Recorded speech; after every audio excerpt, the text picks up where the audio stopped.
Bonjour et bienvenue dans ce nouveau tutoriel de la série sur Python. Aujourd'hui, on va parler des tests unitaires et vous allez voir que ça va être plutôt pratique puisque en Python, on a accès directement à un module intégré pour effectuer des tests unitaires. Alors on va commencer par quelques exemples simples. On a un fichier utils qui contient différentes fonctions utilitaires. Alors on va venir écrire des tests pour ces fonctions utilitaires. Et on va commencer par la première, count occurrences, qui, comme son nom l'indique, permet de compter le nombre d'occurrences pour un élément donné, par exemple dans une liste. Cette fonction count occurrences, elle utilise un outil spécifique, counter, qui provient du module collections et qui va permettre de compter le nombre d'occurrences. On devrait récupérer un objet et on va convertir cet objet en un dictionnaire. Alors on va pouvoir écrire un premier test pour cette fonction. Et dans un premier temps, on va créer un nouveau fichier test-utils. Comme ça, on comprend bien qu'il va s'agir d'un module de test pour tester les fonctions du fichier utils. Ensuite, on va venir importer unit-test, qui est le module intégré à Python pour effectuer des tests unitaires. On va venir également importer la fonction que l'on souhaite tester à partir du fichier utils. Ensuite, on va créer une classe. On va l'appeler test-utils. Et on va venir hériter de la classe test-case qui provient du module unit-test. Et grâce à cette classe de base test-case, on va pouvoir utiliser différentes méthodes pour effectuer nos tests. On va commencer par définir une méthode pour tester la fonction count occurrences. Et ici, il va falloir impérativement commencer le nom de la méthode par test suivi d'un tiret du bas. Et ensuite, on peut reprendre le nom de la fonction que l'on souhaite tester. En paramètre, on va prendre l'instance de la classe. Et comme on est venu hériter de la classe test-case, on va avoir accès à différentes méthodes pour pouvoir faire des assertions. On va utiliser une assertion d'égalité. Et en premier argument, on va venir utiliser notre fonction count occurrences. On va venir passer une liste. On va mettre 3 fois la valeur 1, 2 fois la valeur 5 et une fois la valeur 9 par exemple. Et en deuxième paramètre de la méthode assertEqual, on va mettre ce sur quoi on s'attend à tomber lorsque on exécute la fonction count occurrences avec en argument une liste qui contient les valeurs suivantes. Normalement, on devrait tomber sur un dictionnaire. Si on revient dans le fichier utils, on voit que effectivement la fonction count occurrences retourne bien un dictionnaire. Et à l'intérieur du dictionnaire, on devrait avoir 3 occurrences pour l'élément 1, 2 occurrences pour l'élément 5 et seulement une occurrence pour l'élément 9. On va pouvoir lancer notre test. Alors si on essaye de lancer directement le fichier test-utils avec Python, ça ne va pas fonctionner. En réalité, il va falloir exécuter le fichier test à partir du module unit-test. Donc on vient exécuter le module, on fait précéder pour ça du drapeau "-m" pour module, et on va venir passer notre fichier test-utils. Comme ça, on exécute le fichier test-utils à partir du module unit-test. Et cette fois-ci, ça va fonctionner. On a bien notre test qui a été lancé, et on obtient la mention OK. Autrement dit, il n'y a pas d'erreur dans notre test. Si par contre, on vient modifier, par exemple, la dernière valeur du dictionnaire, on va mettre 10 occurrences pour l'élément 9, alors que dans notre liste, il n'y a bien que un seul élément neuf, lorsque on lance le test à nouveau, on obtient bien une mention comme quoi notre test a échoué, et Python vient nous montrer l'endroit où se trouve l'erreur. Alors on va remettre la bonne valeur, on va relancer le test, et à nouveau, le test fonctionne sans aucune erreur. Alors si on souhaite véritablement tester en profondeur notre fonction count occurrences, il faudrait rajouter des cas. Ici, on a pris en considération le cas normal, mais il faudrait prendre également en considération des cas limites. Alors on va essayer de considérer quelques cas limites. Un premier cas, ça serait par exemple si on exécute la fonction avec une liste vide. Normalement, on devrait tomber sur un dictionnaire vide. On va relancer notre test, et à nouveau, il n'y a pas d'erreur. Alors ça pourrait être assez fastidieux de devoir à chaque fois lancer le fichier de test à partir du module unit test dans la ligne de commande. En réalité, on va pouvoir exécuter notre fichier test directement avec Python, et pour ça, on va se rappeler ce que l'on avait vu dans la vidéo sur les modules et les paquets, à savoir que lorsque on exécute un fichier directement, la valeur de l'attribut magique name vaut main. Alors on va pouvoir utiliser la condition suivante, que l'on avait vue également dans la vidéo sur les modules et les paquets.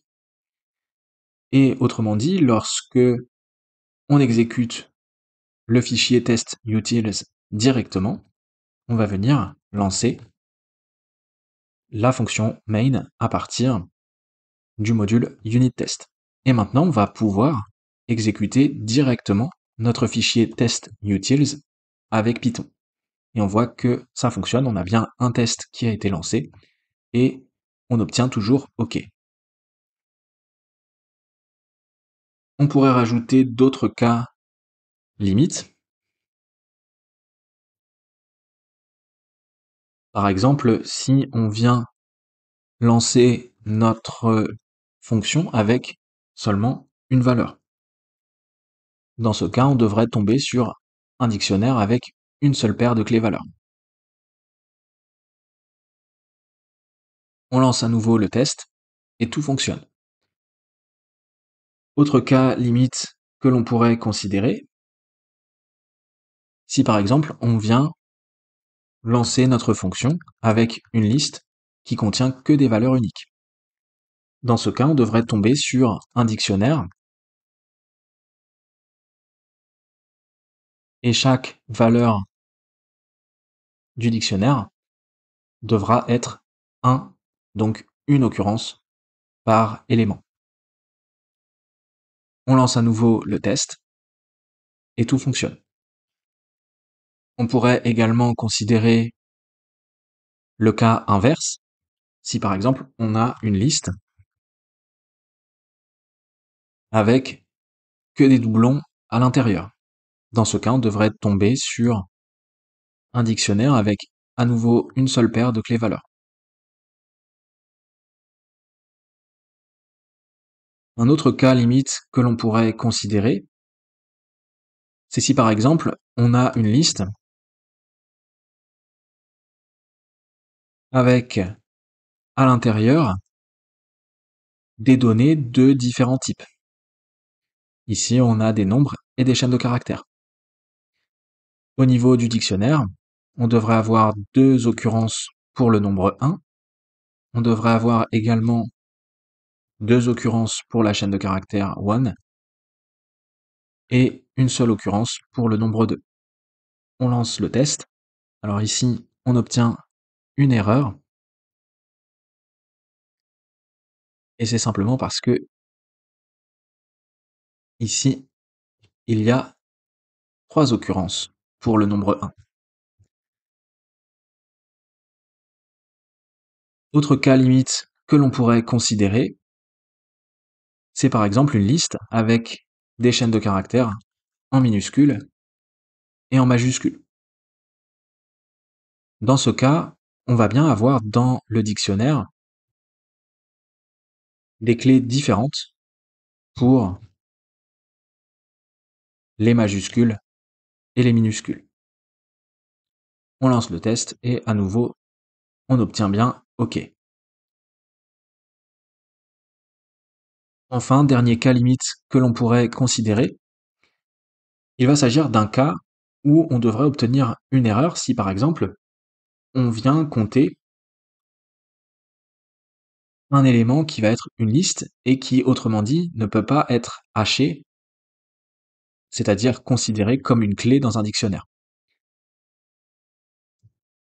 Alors pour ça, on va utiliser le contexte manager et on va supposer que dans ce scénario, on devrait obtenir une erreur. Ça devrait lancer une erreur de type.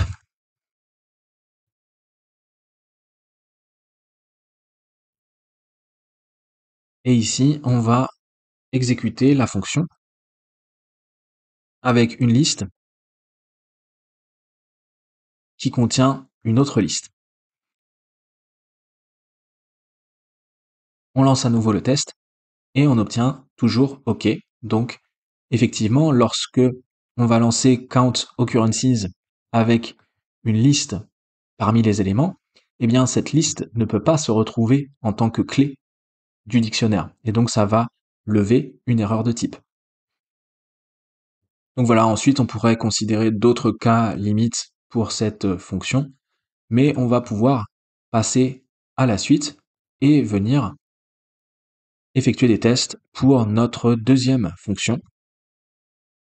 Dans notre fichier utils, on a également une fonction filter even numbers qui, comme son nom l'indique, permet de filtrer les nombres pairs à partir d'une liste.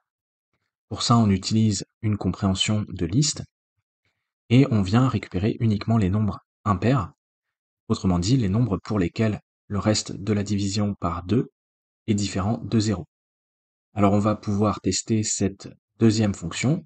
On retourne dans notre fichier test et on va venir importer la fonction. Comme précédemment, on va définir une méthode qui commence bien par test. Ensuite, on reprend le nom de la fonction que l'on souhaite tester, on passe le paramètre self et on va d'abord considérer le cas normal. On va faire une assertion d'égalité. On va venir exécuter notre fonction et pour le cas normal, on va passer une liste avec des nombres qui vont de 1 à 6 et on devrait tomber sur une liste qui va contenir uniquement les nombres pairs. On lance le test et on voit que cette fois-ci, on a deux tests qui ont été lancés. On a donc un test par méthode et on obtient toujours OK, autrement dit, il n'y a pas d'erreur dans nos tests. Ensuite, on va pouvoir considérer quelques cas limites. On va faire une assertion d'égalité et comme précédemment, on va tester le cas où on exécute la fonction avec une liste vide et on devrait tomber également sur une liste vide.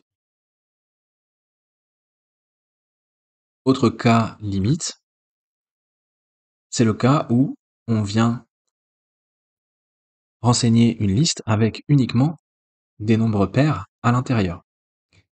Et là aussi, on devrait tomber sur une liste vide, puisque précisément le but de notre fonction, c'est de filtrer les nombres pairs.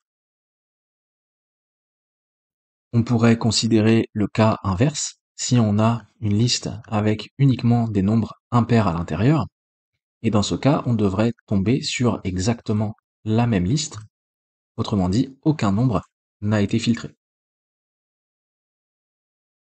Autre cas limite que l'on pourrait considérer, c'est par exemple si on a une liste avec des nombres négatifs. Dans ce cas, on devrait tomber sur une liste avec uniquement les nombres impairs négatifs.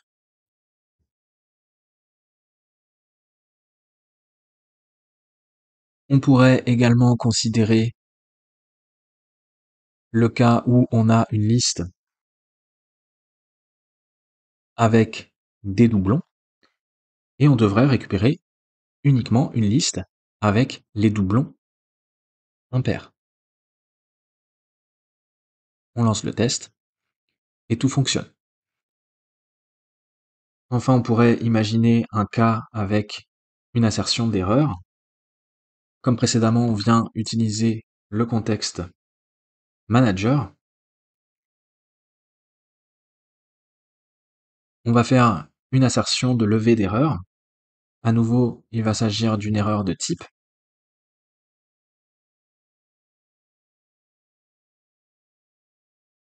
Et on va venir déclencher notre fonction avec une liste qui contient par exemple des chaînes de caractères.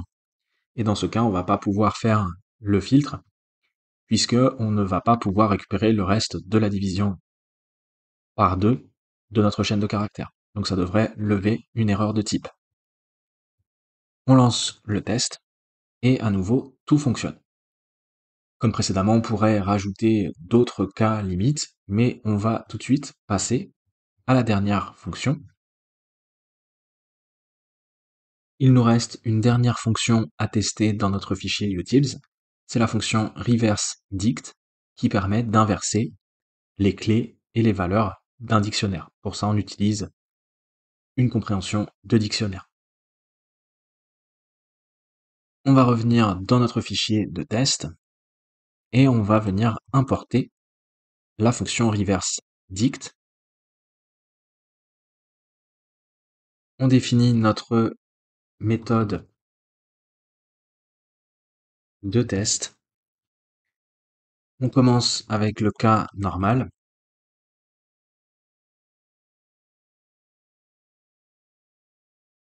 Comme précédemment, on fait une assertion d'égalité. On vient passer en argument un dictionnaire avec une clé A qui a pour valeur 1, une clé B qui a pour valeur 2. Et on devrait tomber sur un dictionnaire avec une clé 1 qui a pour valeur A et une clé 2 qui a pour valeur B. On lance le test, et cette fois-ci on a bien 3 tests qui sont lancés, un pour chaque méthode, et on a toujours OK au niveau du résultat, autrement dit, tous nos tests fonctionnent. Ensuite, on va rajouter quelques cas limites. Comme précédemment, on peut tester le cas où on a un dictionnaire vide en argument de la fonction, et on devrait tomber également sur un dictionnaire vide.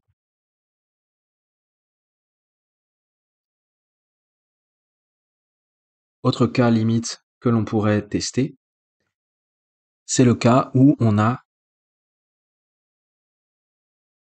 des duplications au niveau des valeurs.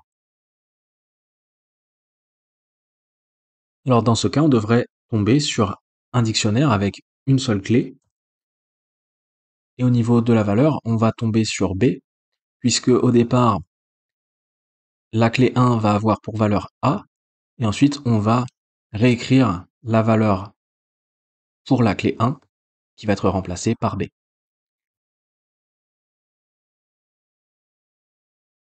Tout fonctionne.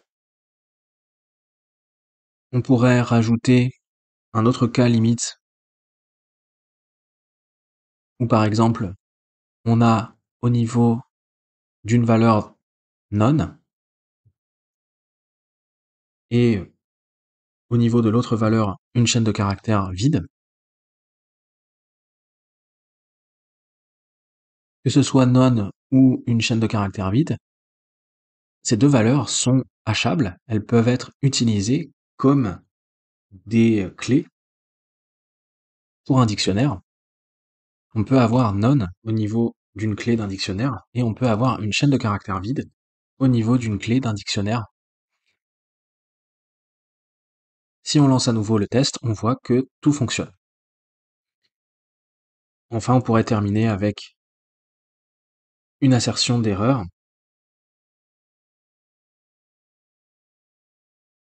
On va avoir également une assertion d'erreur concernant les types. Si par exemple, on essaye de lancer notre fonction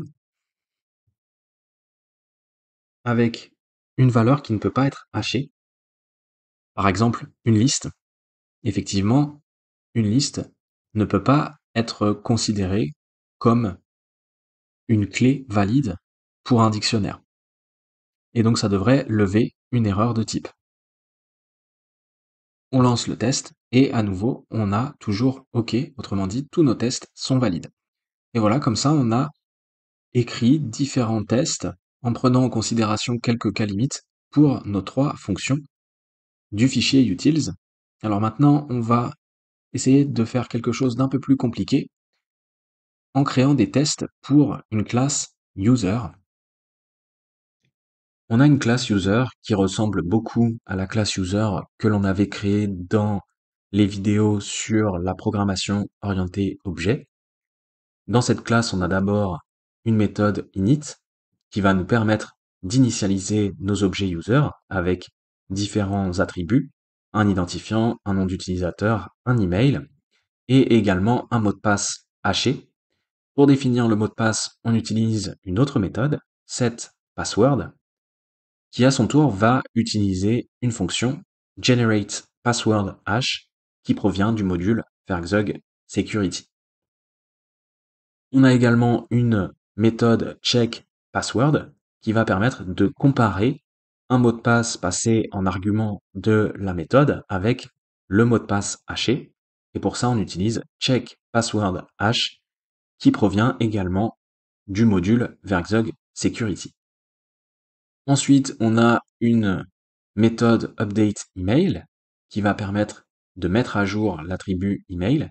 Et cette méthode, elle utilise une méthode statique, validateEmail, qui va simplement permettre de vérifier qu'on a bien affaire à un email. Ici, simplement, on vient vérifier que le symbole arrobase est présent dans la chaîne de caractères et que la chaîne de caractères se termine par .com. Ensuite, on a une méthode qui va permettre de récupérer le nom d'utilisateur et son email. Et on a ensuite une autre méthode qui va permettre d'écrire le nom d'utilisateur dans un fichier dont le chemin sera passé en argument de la méthode. Et enfin, on a une dernière méthode qui va permettre de récupérer les postes associés à un utilisateur. Et pour ça, on vient utiliser une API externe, JSON Placeholder, et on vient passer dans l'URL l'identifiant de notre utilisateur pour pouvoir récupérer les postes associés à cet utilisateur. Alors on va pouvoir tester les méthodes de cette classe et vous allez voir que ça va être légèrement plus compliqué qu'avec les simples fonctions.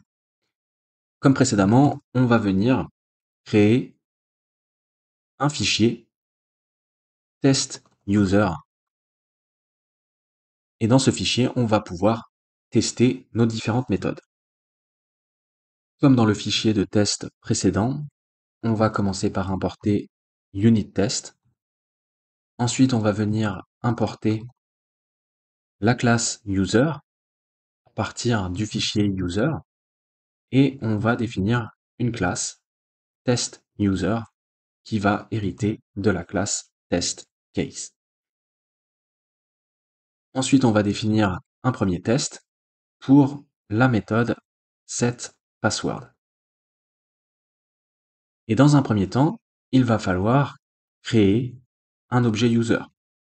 Comme on est venu importer la classe user, on peut utiliser le constructeur et on va venir renseigner tous les arguments au niveau du constructeur pour créer un objet user de test. Et au niveau du mot de passe, on va mettre test 1, 2, 3. Alors on se rappelle que lorsque on vient instancier un objet user, justement, on vient utiliser la méthode setPassword pour générer un hash qui va être stocké dans l'attribut password hash. Donc à ce stade, on devrait déjà avoir un premier hash. On va venir le stocker dans une variable. Ensuite, on va venir utiliser la méthode setPassword, la méthode que l'on veut tester, et on va venir renseigner un nouveau mot de passe. Et comme précédemment, on va venir stocker le hash dans une variable. Et maintenant, on va pouvoir utiliser les méthodes d'assertion qui proviennent de la classe testCase. Alors on pourrait utiliser assert not equal, et comme ça on va s'assurer que l'ancien hash et le nouveau hash sont bien différents. On pourrait utiliser assert true, et on va utiliser la méthode checkPassword, et on va venir renseigner le dernier mot de passe. Lorsque on va utiliser checkPassword avec le dernier mot de passe, ça devrait nous retourner true. De la même manière, on pourrait utiliser assert false. Et cette fois-ci, on va utiliser checkPassword avec l'ancien mot de passe, qui devrait nous retourner false. On va rajouter la condition qui va nous permettre d'exécuter le fichier de test directement. Et on va venir exécuter notre fichier test user. Et on voit qu'on a bien un test qui a été lancé et on obtient la mention OK. Autrement dit, notre test s'est bien déroulé. Dans la foulée, on pourrait définir un deuxième test. Cette fois-ci pour la méthode checkPassword. Et comme précédemment, il faudrait commencer par définir un objet user pour pouvoir faire nos assertions. On va utiliser assert true et on va utiliser la méthode checkPassword, celle que l'on souhaite tester. Et ici, on va venir renseigner le bon mot de passe, autrement dit, le mot de passe qui a été renseigné dans le constructeur. Et ensuite, on pourrait également utiliser assert false et renseigner ici un mauvais mot de passe. On lance à nouveau le fichier de test et cette fois-ci, on obtient bien deux tests qui ont été lancés et on a toujours la mention OK. Autrement dit, les deux tests se sont bien déroulés. Alors le problème qui se pose ici, c'est qu'on a une duplication au niveau du code. À chaque fois que on vient créer un test, on est obligé d'instancier un objet user pour pouvoir faire les assertions. Alors pour éviter ça, on peut utiliser une méthode spécifique, la méthode setup, qui va être exécutée avant le démarrage de chacun des tests.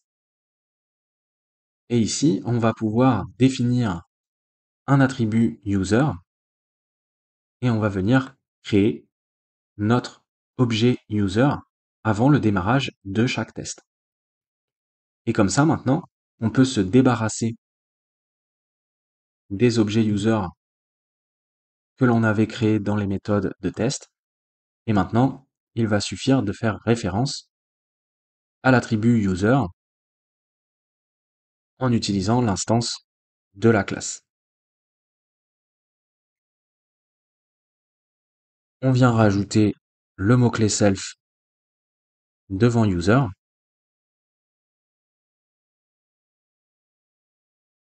Et ça devrait fonctionner exactement comme précédemment. On lance le script et on voit que tout fonctionne.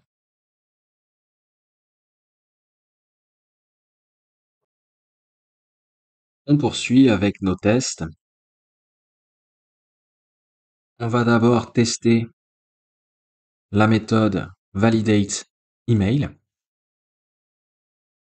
Cette fois-ci, on n'a plus besoin de créer un objet user puisqu'on a notre méthode setup qui va être exécutée avant chaque test pour mettre en place l'objet user. Alors on peut effectuer des assertions directement. Alors si on retourne dans la classe user, on voit que la méthode validate email va retourner true lorsque on a un symbole arrobase dans la chaîne de caractères et lorsque la chaîne de caractères se termine par .com. Alors on peut utiliser assert true.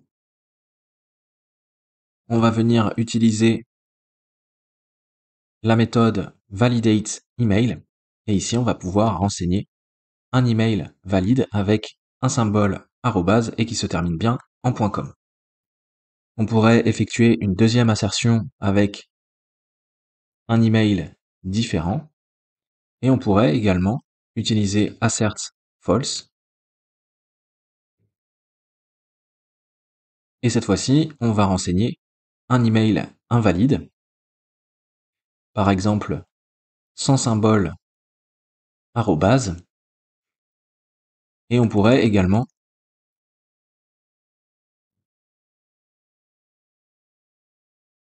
tester avec un email qui se termine en .org. Et dans les deux cas, ça devrait nous retourner false.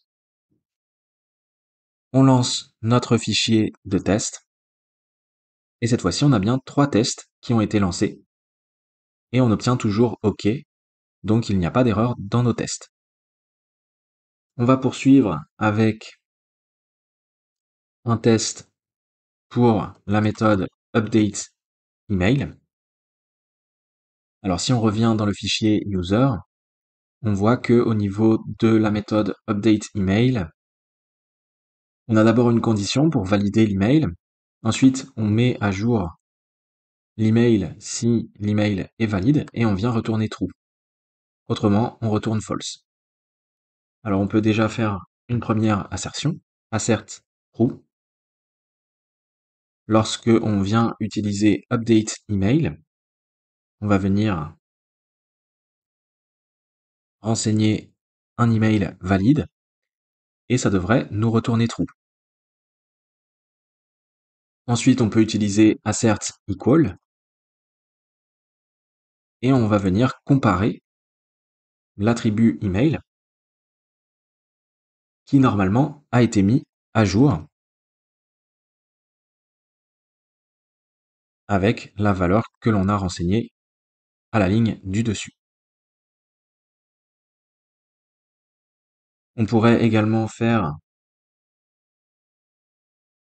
une assertion pour false. On va utiliser la méthode update email et on va fournir ici un email invalide. Et dans ce cas, si on se réfère à nouveau à la méthode update email dans la classe user, on voit que ça retourne false lorsque on a un email invalide. Et comme précédemment, on peut également utiliser assert equal et on va venir s'assurer que l'email n'a pas été modifié. On devrait toujours avoir new email @exemple.com. On lance notre fichier de test et cette fois-ci, on a bien 4 tests qui ont été lancés et on obtient toujours OK. Autrement dit, il n'y a pas d'erreur. On poursuit avec la méthode getDisplayName. On va se référer à nouveau à la classe user. Et on a la méthode getDisplayName qui vient simplement retourner une chaîne de caractères avec le nom d'utilisateur et ensuite, entre les symboles plus petits, plus grands que, l'email. Alors ici, ça va être très simple au niveau du test. On peut directement faire un assert equal. On va venir utiliser la méthode getDisplayName et on va vérifier que le résultat obtenu est bien égal à la chaîne de caractères suivante. Alors on va venir récupérer notre nom d'utilisateur, et ensuite, entre les symboles plus petits, plus grands que, on va venir récupérer l'email de notre utilisateur de test. On lance à nouveau notre fichier de test, et cette fois-ci, on a bien 5 tests, et on obtient toujours OK. Alors maintenant, on va pouvoir passer aux dernières méthodes de test, qui vont être légèrement plus compliquées. On va pouvoir maintenant tester la méthode save display name to file. Effectivement, dans notre classe user, on a bien une méthode save display name to file qui prend en argument un chemin, qui va créer un fichier à partir du chemin. On va ouvrir le fichier en mode écriture et on va écrire à l'intérieur du fichier la chaîne de caractères que l'on récupère avec la méthode getDisplayName. Alors dans un premier temps, ce qu'il va falloir faire pour ce test, c'est créer le chemin vers le fichier. Et pour ça, on peut utiliser également la méthode setup qui est exécutée avant chaque test. On va venir rajouter un nouvel attribut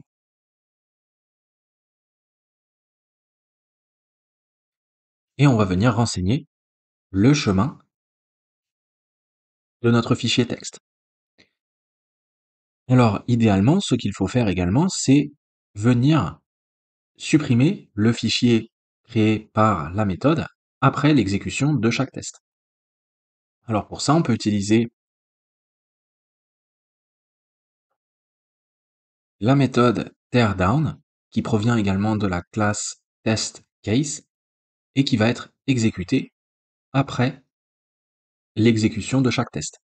Et donc cette méthode, elle va nous permettre de nettoyer les ressources qui auront été créées avec la méthode setup. On va venir importer le module OS. On va d'abord vérifier que le chemin existe. Et si le chemin existe, on va pouvoir supprimer le fichier qui aura été créé par la méthode que l'on souhaite tester.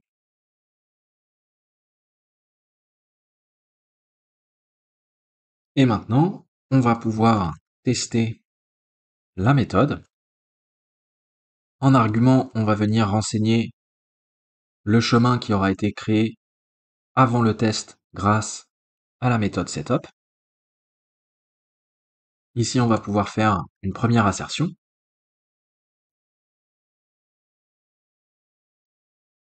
À ce stade, normalement, on devrait avoir un fichier qui a été créé.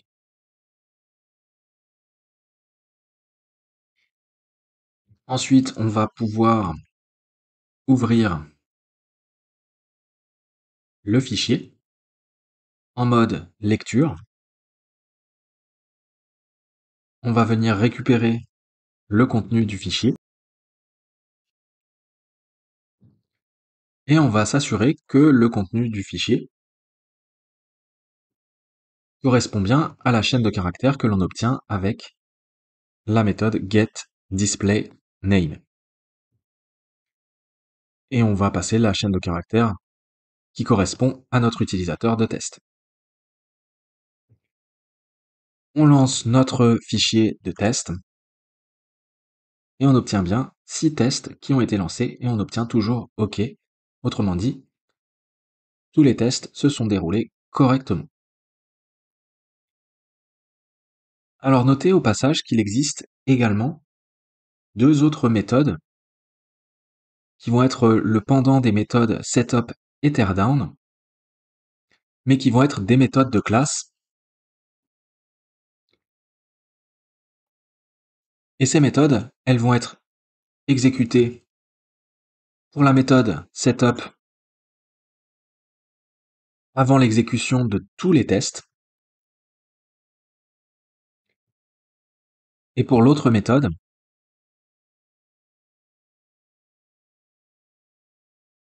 la méthode teardown class, elle va être exécutée après l'exécution de tous les tests. Donc pour les méthodes standards, setup et teardown, elles sont exécutées respectivement avant et après chaque test, alors que pour les méthodes de classe, setup class et teardown class, elles sont exécutées respectivement avant et après tous les tests. Et donc on pourrait utiliser par exemple la méthode setup class pour mettre en place un dossier qui serait utilisé dans les différents tests. Alors c'est ce que l'on va essayer de faire, même si dans notre exemple on n'en a pas vraiment besoin, on pourrait mettre en place un dossier.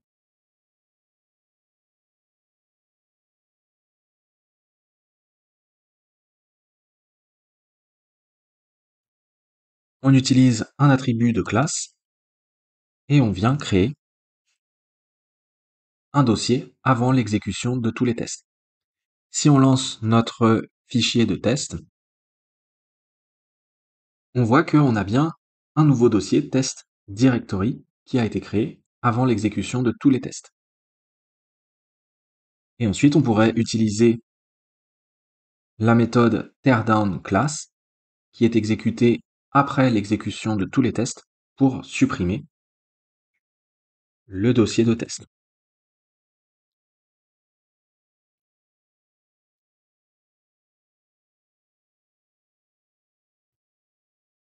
On regarde si le dossier existe et ici on pourrait utiliser le module shuttle pour supprimer toute l'arborescence de notre dossier de test. On va venir supprimer le dossier de test et on va relancer notre fichier test. Et si on regarde attentivement au niveau du répertoire, on voit que rapidement on a un dossier de test qui est créé avant l'exécution des tests et juste après l'exécution des tests, le dossier est supprimé. On peut relancer une deuxième fois pour voir ce qui se passe. On a bien notre dossier et qui disparaît juste après les tests. Alors maintenant, il ne reste plus que une dernière méthode à tester qui va être légèrement plus compliquée que les précédentes. Cette dernière méthode qu'il va falloir tester, c'est la méthode getUserPosts. Et le problème de cette méthode, c'est qu'elle utilise une API pour récupérer les posts. Autrement dit, il s'agit d'une ressource sur laquelle on n'a pas véritablement de contrôle, puisque les données proviennent d'un serveur distant, et donc on n'a pas de moyen véritablement pour tester cette fonctionnalité. Alors ce qu'il va falloir faire, c'est imiter le comportement de l'API JSON Placeholder. Et pour ça, on va utiliser un nouvel outil. On va venir rajouter un nouveau test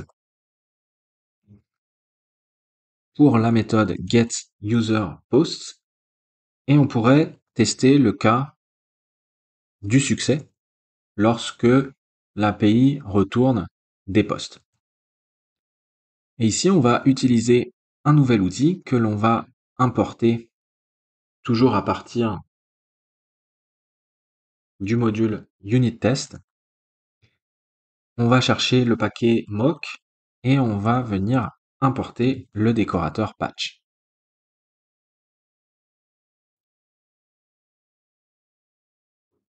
Et on va pouvoir rajouter le décorateur au niveau de notre test. Et ici, on va dire qu'on souhaite imiter le comportement de la méthode get lorsque on l'utilise avec le module request. Autrement dit, lorsque on va déclencher notre méthode getUserPosts, au lieu d'utiliser la méthode get avec le module request, on va utiliser un substitut que l'on va venir créer nous-mêmes ici avec un argument mock get pour imiter la réponse de l'API. Alors on va commencer par définir une fausse réponse.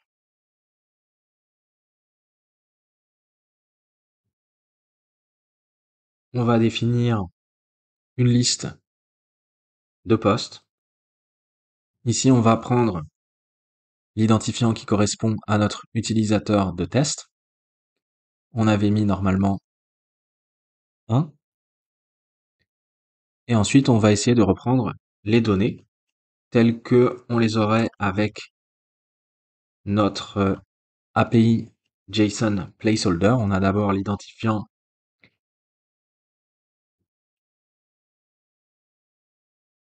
du poste, ensuite le titre du poste et le contenu.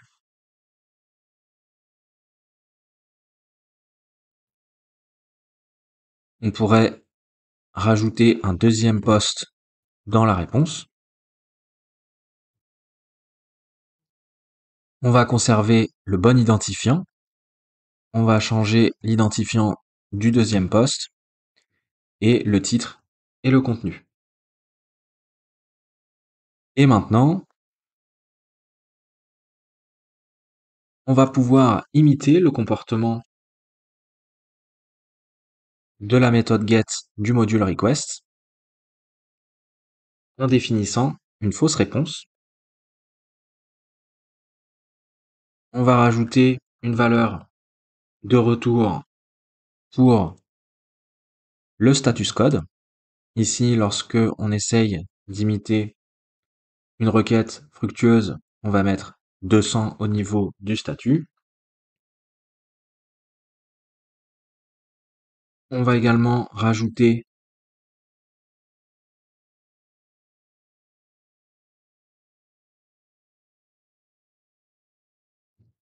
notre réponse avec nos faux postes. Ensuite, on va venir appeler la méthode que l'on souhaite tester.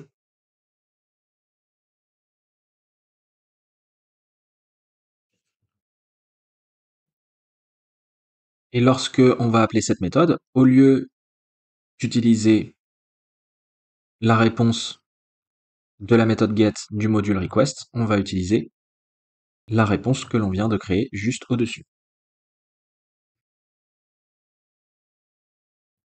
On va rajouter ici une assertion pour faire semblant que on a appelé une fois la méthode get avec l'URL suivant en argument. Et ensuite, on va pouvoir rajouter nos assertions.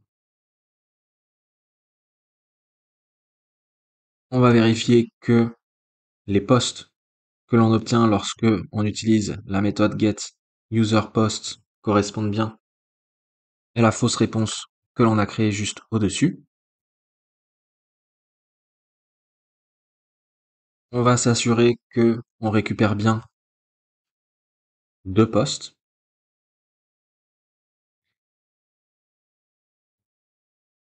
On va s'assurer par exemple que le titre du premier post correspond bien à test post 1.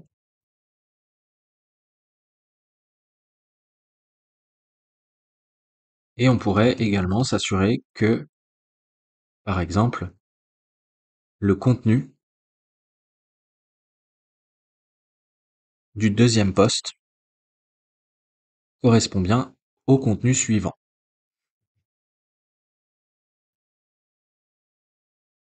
On va pouvoir lancer notre test. Et on voit que tout fonctionne, on a bien 7 tests qui sont lancés, et on est parvenu comme ça à imiter le comportement de l'API, et comme ça, on peut éviter d'avoir à se fier à cette ressource que l'on ne contrôle pas véritablement dans nos tests. On va terminer avec un dernier test, et cette fois-ci, on va simuler le cas où notre API nous retourne une erreur. Alors ici, on le voit au niveau de la méthode getUserPosts. Lorsque on a une exception de requête, on vient simplement afficher un message. On affiche également le message d'erreur et on vient retourner none. Alors on va rajouter le dernier test. On teste toujours la méthode getUserPosts, sauf que cette fois-ci, on va essayer de simuler le cas où on a une erreur au niveau de l'API. À nouveau, on va utiliser le décorateur patch et on va venir simuler le fonctionnement toujours de la méthode get issue du module requests. En paramètre, on va pouvoir utiliser mock_get pour créer notre fausse réponse. Et comme on va simuler une erreur, on va pouvoir utiliser sideEffect. Au niveau de l'erreur, on va pouvoir reprendre l'exception de requête que l'on vient capturer dans la méthode getUserPosts. Alors on va venir tout en haut de notre fichier de test pour importer à partir du module requests l'exception de requête. Et on va venir utiliser cette exception au niveau de notre fausse réponse. Et ici, on peut passer le message d'erreur. Ensuite, on va pouvoir appeler la méthode. Comme on est venu utiliser le décorateur, au lieu d'exécuter véritablement la méthode get du module request, on va venir à la place utiliser notre fausse réponse. Et ensuite, on va pouvoir ajouter nos assertions.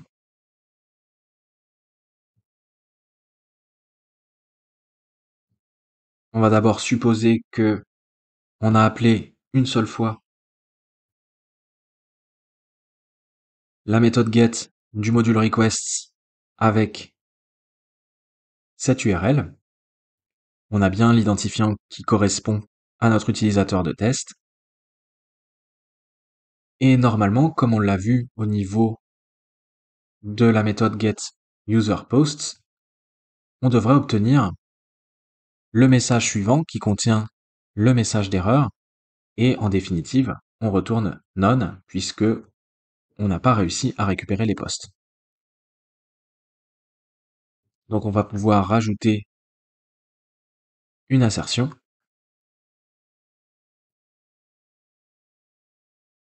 et on devrait récupérer none au niveau des postes.